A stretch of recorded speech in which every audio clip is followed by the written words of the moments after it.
I need somewhere to lay low. Police been on my tail, he demanded, standing at her doorstep that September night. No, you can't stay here. I've got my kids to think about, she replied firmly.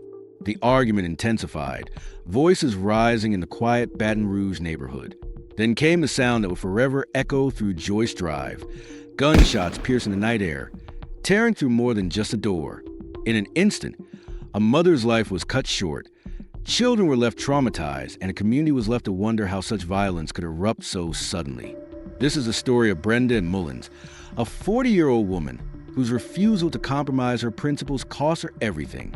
When we talk about victims of violent crime, it's all too easy to reduce them to statistics or define them solely by their final moments. But Brenda Anne Mullins was so much more than the tragedy that ended her life on September 16, 2020. Born on December 10, 1979, Brenda grew up in Baton Rouge, Louisiana, where she would spend her entire life. From an early age, those who knew her remarked on her distinctive personality, a blend of warmth, authenticity, and what many describe as a refreshing straightforwardness. Brenda didn't pretend to be something she wasn't. Recalled a childhood friend who attended Prescott Middle School with her. What you saw was what you got, and people respected that about her. This genuineness became Brenda's hallmark, earning her deep connections throughout her community and building a reputation as someone who could be counted on for honest advice and unwavering support. As a mother of three, Brenda channeled her natural protective instincts and resilience into creating a stable home for her children. Despite facing the challenges of single parenthood, she maintained a household filled with love and clear boundaries. Neighbors often saw her walking her children to the nearby park or helping them with homework on their front porch during pleasant Louisiana evenings. One neighbor noted, she was strict when she needed to be, but you could always hear laughter coming from their house too. Social media offered glimpses into Brenda's daily life. Photos of birthday celebrations with homemade cakes, proud posts about her children's academic achievements, and casual family gatherings where her smile radiated genuine happiness. These digital footprints paint the picture of a woman whose world revolved around her family, whose greatest joy came from watching her children grow and thrive. But behind these moments of documented happiness lay a complicated relationship that would ultimately lead to tragedy. Brenda's connection to Davant Bentley, a 24-year-old aspiring rapper who performed under the name Juice Bentley, introduced a volatile element into her otherwise stable life. The 16-year age gap between them was just one aspect of a relationship characterized by increasing tension and conflict in the months leading up to September 2020. By that fateful autumn, Bentley was already a wanted man. Law enforcement had issued multiple warrants for his arrest on serious charges, including home invasion, illegal weapon possession, and being a felon in possession of a firearm. His criminal record revealed a pattern of escalating behavior that should have served as a warning. But like many complex relationships involving potential domestic violence, the warning signs became clear only in retrospect. To understand the events that unfolded on Joyce Drive, we must also understand Davant Bentley. Not to sympathize with him, but to recognize how his choices and character contributed to this tragedy. At 24, Bentley was working to establish himself in Baton Rouge's underground rap scene. His music videos, shared across various platforms, showcase an image carefully cultivated to project toughness and street credibility. Music producers who had worked with Bentley described a young man with undeniable talent, but troubling tendencies. He could be charming one minute and exploding the next, said one local studio owner who requested anonymity. You never knew which version of him would show up. This unpredictability wasn't merely an artistic temperament. It was a dangerous volatility that increasingly manifested in his personal relationships and interactions with law enforcement. What makes Bentley's case particularly disturbing is how the line between his artistic persona and real-life behavior had blurred. His lyrics often glorified confrontation, evading police, and resolving conflicts through violence. In one track released just months before Brenda's murder, he rapped about shooting through doors to reach targets, a chilling foreshadowing of how he would eventually take her life. Despite his status as a felon legally prohibited from possessing firearms, Bentley's videos frequently featured weapons prominently displayed. This flagrant disregard for legal restrictions demonstrated concerning belief that he could operate outside the boundaries of law. without facing consequences, an attitude that would ultimately lead to irreversible tragedy. Public records don't clearly document how Brenda and Bentley first connected. What is known is that by September 2020, their relationship had deteriorated significantly. Neighbors reported witnessing several heated arguments at Brenda's residence in the months prior, with some encounters ending in shouting matches that disturbed the peace of Joyce Drive. According to family members who later spoke with investigators, Brenda had considered seeking protective order against Bentley, but hadn't completed the process. This hesitation reflects a common and heartbreaking reality in potentially abusive relationships: the difficulty of fully severing ties even when danger signs emerge. For Brenda, a woman known for her strength and independence, this vulnerability highlights the complex emotional dynamics that often keep potential victims connected to their abusers. As summer transitioned to fall in Baton Rouge, Bentley's legal troubles mounted. The pressure of evading arrest appeared to increase his erratic behavior, creating an increasingly dangerous situation. With each passing week, his interactions with Brenda reportedly became more demanding and confrontational, driven by his desperate need to avoid capture. If you're finding the story impactful so far, please take a moment to like this video and consider subscribing to our channel. We work hard to bring these important stories to light, treating victims with dignity while examining the complex factors behind these tragic events. Your support helps us continue this work. September 16th, 2020 began as an unremarkable Wednesday in Baton Rouge. The oppressive summer heat had finally begun to subside, giving way to the slightly cooler temperatures that residents eagerly anticipated each fall. On Joyce Drive, Brenda Mullins went about her normal routine, preparing meals, helping her children with homework, and managing the everyday responsibilities of running a household. There was nothing to suggest that by the end of the night, her home would become a crime scene, her children would witness unimaginable horror, and her life would be extinguished by an act of senseless violence. This ordinary day was about to become the final chapter in Brenda's story. According to police reports and witness statements, at approximately 10 p.m., Davant Bentley arrived unexpectedly at Brenda's home on the 2900 block of Joyce Drive. His appearance wasn't a casual visit or a friendly drop-by. With multiple outstanding warrants for his arrest, Bentley was actively avoiding law enforcement, and according to investigators, he came to Brenda with a specific demand. He wanted to use her home as a hideout from authorities. The conversation quickly escalated. Neighbors on either side of Brenda's modest home later told police they could hear raised voices through open windows in the warm evening air. Brenda, with her children present in the home, refused to let Bentley stay. One neighbor reported hearing her say clearly, "I have my kids to think about. You need to leave." This refusal, this act of protecting her family and maintaining her principles, would cost Brenda her life. As the argument intensified, Brenda reportedly told Bentley that he should turn himself in rather than continue running. For a man determined to avoid the consequences of his actions, this suggestion was apparently intolerable. At approximately 10:28 p.m., multiple gunshots shattered the relative quiet of Joyce Drive. Ballistic evidence later collected by investigators would confirm what several witnesses described. After being denied entry and assistance, Bentley fired multiple shots through the front door of Brenda's residence. The bullets penetrated the door's thin material, striking Brenda multiple times as her children watched in horror. Inside the home, one of Brenda's children immediately called 911 while another attempted to provide aid to their wounded mother. The emergency call, later entered into evidence, captured the chaos and desperation of those moments. A child's voice pleading for help as the gravity of the situation unfolded in real time. First responders from the Baton Rouge Police Department arrived within minutes after receiving multiple emergency calls reporting gunshots.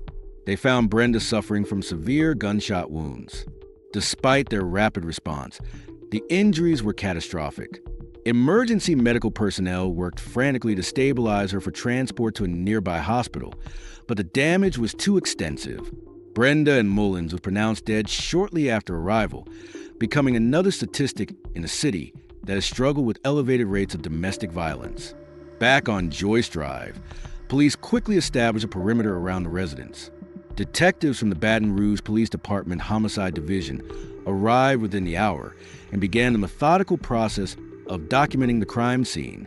Forensic technicians collected shell casings, photographed evidence, and created detailed diagrams of the area. Meanwhile, officers interviewed neighbors who had heard the argument and subsequent gunshots. Several reported seeing a man matching Bentley's description fleeing the scene immediately after the shots were fired. Combined with the children's positive identification, police quickly established Bentley as their primary suspect. Within hours of the shooting, the Baton Rouge Police Department issued a warrant for Bentley's arrest on charges that would later include first-degree murder, attempted first-degree murder, illegal use of a weapon, and being a felon in possession of a firearm. What investigators didn't realize at that moment was that Bentley had already fled the state, beginning what would become a month-long interstate manhunt. As dawn broke over Joyce Drive on September 17th, yellow crime scene tape cordoned off Brenda's home, a stark visual reminder of the previous night's violence in an otherwise ordinary neighborhood. Residents gathered in small clusters, sharing information and expressing disbelief that such a tragedy had occurred on their street. Some brought flowers to place near the property, the first of many impromptu memorials that would honor Brenda in the days to come. For the detectives assigned the case, the investigation presented a clear but disturbing narrative. A mother had lost her life for refusing to harbor a criminal, a man who chose violence when denied assistance in evading justice. The evidence was substantial and the witnesses credible, but the suspect remained at large. If you're finding this case as compelling and important as we do, please take a moment to like this video and share it with others. Your engagement helps these stories reach those who need to hear them. And don't forget to subscribe to our channel for more carefully researched true crime documentaries that honor victims while examining the social factors behind these tragedies. As Brenda's family began the painful process of mourning her loss, the Baton Rouge Police Department launched a comprehensive investigation. The initial examination of the crime scene yielded crucial physical evidence that would later prove essential in building the case against Davant Bentley. Forensic technicians recovered multiple shell casings from outside the residence, confirming witness statements that the shooter had fired from outside the home rather than entering. This physical evidence aligned perfectly with accounts describing Bentley firing through the door after being refused entry. The trajectory of the bullets, documented through detailed measurements and photographs, created a clear picture of the shooter's position during the attack. Investigators also collected gunshot residue samples from the door frame and surrounding areas. Ballistics experts were able to determine the specific caliber and potential type of weapon used in the shooting. Though the murder weapon itself wasn't recovered at the scene, these ballistic fingerprints would be crucial for comparison if the gun was ever found. The evidence collection extended beyond the immediate crime scene. Officers canvassed the entire neighborhood, gathering statements from residents who had heard the argument preceding the gunshots. Several neighbors confirmed hearing a heated exchange before the fatal shots, with multiple witnesses identifying Bentley by name or description as the man seen leaving the area immediately after the shooting. Perhaps the most compelling evidence came from surveillance footage obtained from nearby properties. Though the cameras didn't capture every angle of the street, footage from adjacent homes showed a figure matching Bentley's description approaching Brenda's residence and later leaving hurriedly around the time the 911 calls were placed. This visual evidence, combined with consistent eyewitness accounts from Brenda's children, created a solid foundation for the investigation. As detectives built their case, it became evident that Bentley had fled not just Baton Rouge, but Louisiana entirely. The search expanded beyond state lines, with alerts sent to neighboring states and the U.S. Marshal Service becoming involved in tracking the fugitive. Intelligence gathered from associates and monitoring of social media provided hints that Bentley was moving westward. Investigators learned he had contacts in several states, making his potential hiding locations numerous. His history as a performer gave him connections in various cities, and authorities believed he was leveraging these relationships to stay ahead of law enforcement. The search intensified as weeks passed, with Bentley's case featured on local news broadcasts across multiple states. Digital surveillance included monitoring financial transactions and communication patterns of known associates. Each potential sighting generated immediate response from local authorities, though several early leads proved false. By early October, Investigators had narrowed their focus to the Denver, Colorado area based on information from confidential informants who suggested Bentley had found temporary sanctuary with distant connections who may not have fully understood the severity of his charges. The U.S. Marshals Service, with its specialized resources for fugitive apprehension, took the lead in this phase of the operation. Their experience in tracking individuals across state lines proved invaluable as they closed in on Bentley's location. On October 12, 2020, nearly a month after Brenda's murder, federal marshals located Bentley at a residence in Denver. Learning from previous missed opportunities, authorities planned a careful approach that left no avenue for escape. In a pre-dawn operation, marshals surrounded the location and executed the arrest without incident or injury.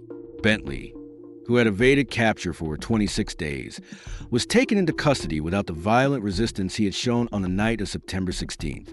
According to agents present during the arrest, he appeared resigned when confronted by the overwhelming law enforcement presence, offering no resistance as he was handcuffed and informed of the charges against him.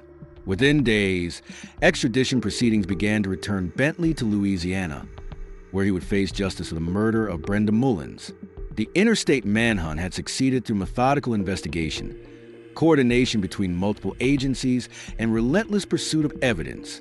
For Brenda's family, the arrest represented the first step toward accountability, though the legal process ahead would prove lengthy and emotionally challenging.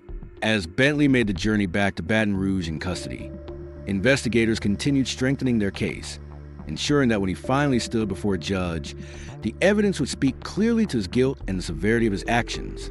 After his capture in Denver, Davant Bentley was extradited back to Louisiana to face the legal consequences of his actions. The return journey to Baton Rouge marked the end of his month on the run, but the beginning of a complex legal process that would ultimately determine his fate. Upon arrival in East Baton Rouge Parish, prosecutors formally charged Bentley with a series of serious offenses. The most severe was first-degree murder for the death of Brenda Mullins.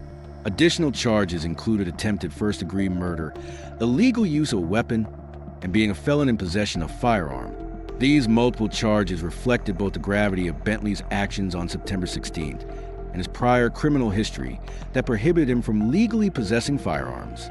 During the pretrial phase, Bentley's defense team attempted to suppress various pieces of evidence collected during the investigation.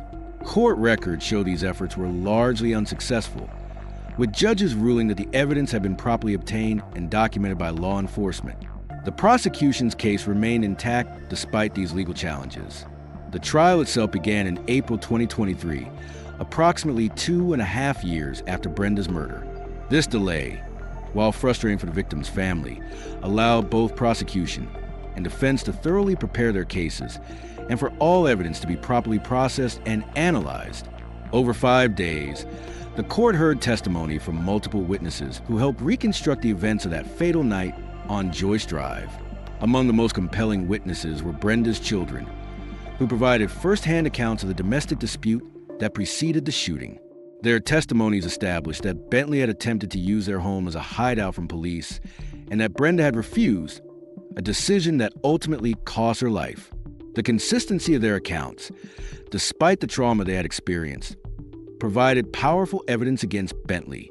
Their composure on the witness stand, recounting the most terrifying night of their lives, moved many in the courtroom to tears while cementing the prosecution's narrative about what had transpired on September 16th. Forensic experts presented the physical evidence collected from the scene, including ballistic analysis of the shell casings and detailed crime scene documentation. This technical testimony corroborated the eyewitness accounts, creating a comprehensive picture of Bentley firing multiple shots through the front door after being denied entry. The forensic evidence left little room for alternative explanations about how the shooting occurred. Prosecutors also presented evidence of Bentley's flight from Louisiana as an indication of consciousness of guilt. His month-long evasion of authorities across state lines demonstrated his awareness of the seriousness of his actions and his determination to avoid accountability. This behavior, they argued, was inconsistent with innocence and supported the charges against him. On April 28, 2023, after deliberation, the jury returned with their verdict: guilty of second-degree murder. While not the first-degree murder charge initially sought by prosecutors, the conviction nonetheless ensured that Bentley would face severe consequences for taking Brenda's life. The jury's decision reflected their careful consideration of the evidence and the legal standards required for various degrees of homicide under Louisiana law. The sentencing phase followed several months later. On August 9, 2023, Bentley appeared before the court to learn his fate. The judge, citing the domestic violence context of the murder and Bentley's prior criminal history, sentenced him to life in prison without the possibility of parole, the maximum penalty available for second-degree murder under Louisiana law. As the sentence was pronounced, members of Brenda's family present in the courtroom displayed a range of emotions: relief that justice had been served, but also renewed grief as the finality of the proceedings forced them to confront their loss once again. For them, no punishment could truly compensate for Brenda's absence, but the sentence ensured that Bentley would never again be in a position to harm others. Community members who had supported the family throughout the legal process expressed satisfaction with the outcome. Local advocates for domestic violence prevention pointed to the case as an example of the justice system working to hold perpetrators accountable, even when that accountability came too late for Brenda herself. In statements to local media following the sentencing, Brenda's family emphasized that while the legal case had concluded, their work to honor her memory was just beginning. They spoke of her warmth, her dedication to her children, and her courage in standing firm against Bentley's demands on that final night, highlighting the aspect of her character that defined her life rather than the violent manner of her death. For the Baton Rouge community, the conviction and sentencing represented a measure of closure in a case that had shocked residents and drawn attention to the ongoing issue of domestic violence in the region. Though Brenda could not be brought back, the legal system had ensured accountability for the man who took her life. If you're finding value in this detailed account, please consider subscribing to our channel. Your support enables us to continue creating content that examines these important cases with care and respect. Hit the like button if you appreciate our approach to handling these difficult subjects. In the years following Brenda Mullins' death, her story has evolved from a tragic headline into a powerful catalyst for change in how the Baton Rouge community addresses domestic violence. The impact of her case extends far beyond the courtroom, where her killer was sentenced.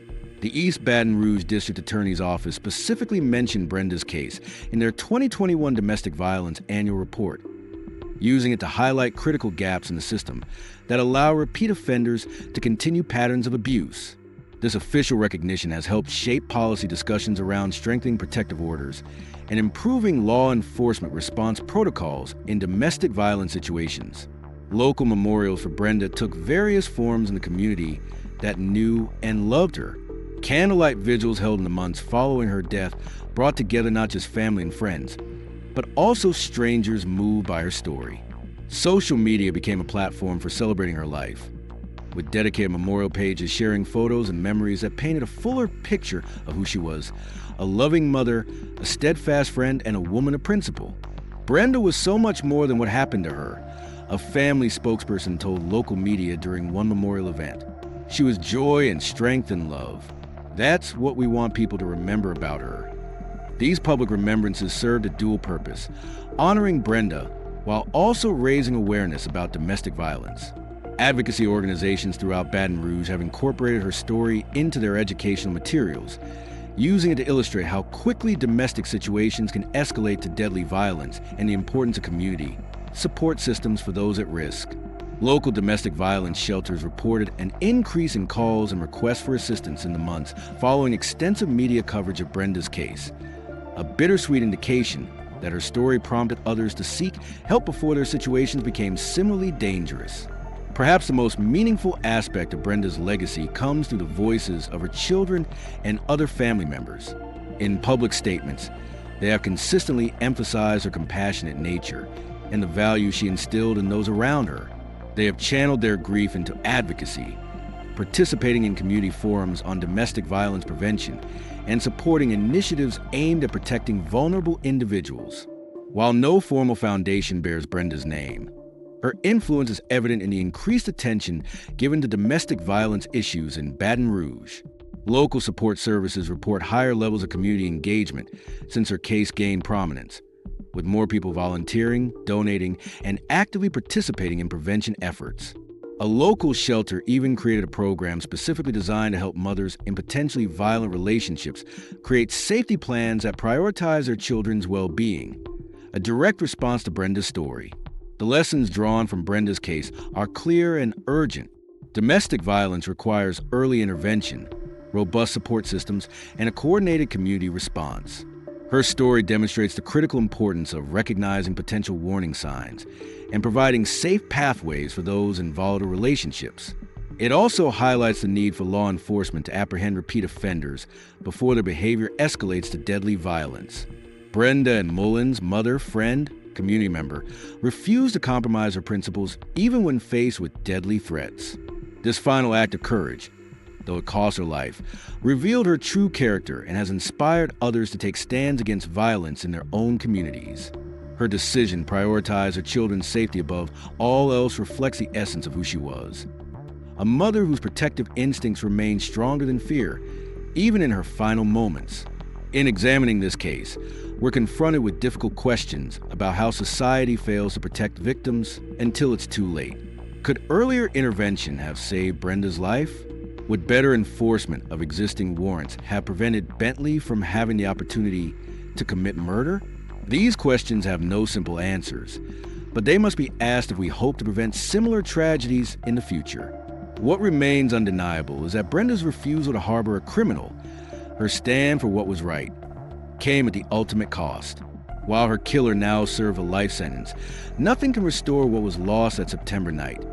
A mother's presence in her children's lives, a friend's laughter and support, a community member's contributions to the world around her. The true measure of justice in cases like Brenda's isn't found solely in courtroom verdicts or prison sentences. It's found in how we as a society respond, in the policies we change, the awareness we raise, and the preventative measures we implement to ensure that others don't face the same fate. In this regard, Brenda's legacy continues to grow as her story inspires meaningful action throughout Baton Rouge and beyond. Perhaps the most powerful testament to who Brenda was comes from those who knew her best, her children. In a statement read during Bentley's sentencing hearing, they described a mother who taught us to stand up for what's right, even when it's hard. In her final act, Brenda embodied this principle, refusing to compromise even when faced with deadly consequences. Domestic violence experts point to several warning signs present in Brenda's case that are all too common in situations that ultimately turn deadly. A significant age gap, a history of escalating conflicts, a partner with existing criminal behavior, and attempts to use coercion and intimidation to control the victim's actions. Recognizing these patterns early is crucial to intervention before violence occurs. What made Brenda's case particularly tragic was that she recognized the danger Bentley posed and took steps to protect herself and her children by refusing his demands. This act of self-protection, which should have kept her safe, instead triggered the very violence she was trying to avoid. This paradox highlights the unpredictability of domestic violence and the challenges faced by those attempting to leave dangerous situations. For law enforcement agencies across Louisiana, Brenda's case has become a cautionary tale about the importance of apprehending individuals with outstanding warrants, particularly those with histories of violent behavior. The Baton Rouge Police Department has since implemented enhanced protocols for tracking and apprehending subjects with multiple warrants, acknowledging that earlier capture of Bentley might have prevented Brenda's murder. Social workers specializing in domestic violence prevention now use Brenda's story in training sessions, emphasizing the critical period when a victim attempts to establish boundaries with an abuser. This time, experts note, often represents a height of danger as the abuser feels their control slipping away. Understanding this dynamic has helped develop better safety planning for those in similar situations. As we conclude this examination of Brenda Anne Mullins' life and legacy, we're left with both tragedy and hope. Tragedy in the senseless loss of a vibrant woman who had so much more to give, and hope in how her story continues to affect positive change. Though her voice was silenced that September night, the impact of her courage continues to resonate throughout her community. If you found this story valuable, please share with others who might benefit from understanding these complex issues. Your subscription to our channel supports our mission to bring these important narratives to light with care and respect. Before you go, Take a moment to visit our playlist of similar cases that examine the intersection of domestic violence and community response. You'll find a link in the description below. Thank you for joining us in remembering Brenda Anne Mullins, not just as a victim, but as a woman of principle whose story deserves to be told.